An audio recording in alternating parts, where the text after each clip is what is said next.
کہتے ہیں ایک بادشاہ کا غلام بڑے غرور و تکبر کے عالم میں گھوڑے پر سوار کہیں جا رہا تھا کہ سامنے سے بزرگ آ گئے۔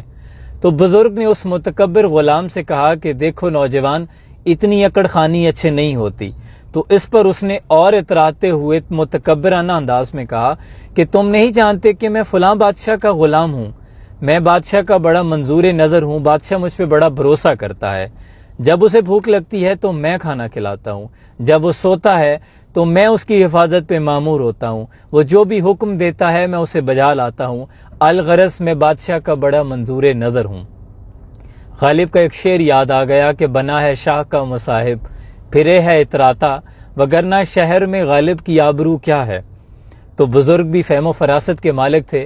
بزرگ نے کہا جب تم سے غلطی ہو جاتی ہے تب تمہارا بادشاہ کیا کرتا ہے؟ تو اس پر اس نوجوان نے سر نیچے کر لیا اور دھیمے سے لہجے میں کہا تب مجھے سزا ملتی ہے، کوڑے مارے جاتے ہیں۔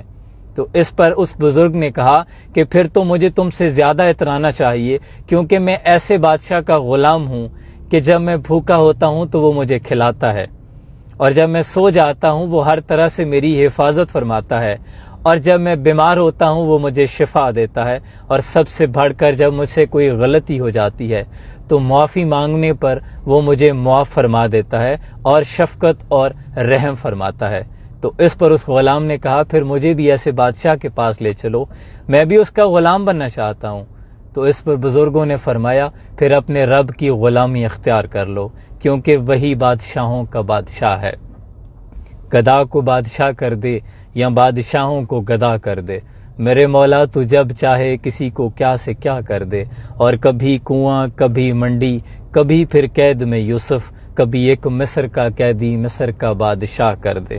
اور میرے اللہ کی رحمت اور نوازش دیکھیے شامی کہ موسیٰ لینے جائیں آگ اور پیغمبری عطا کر دے۔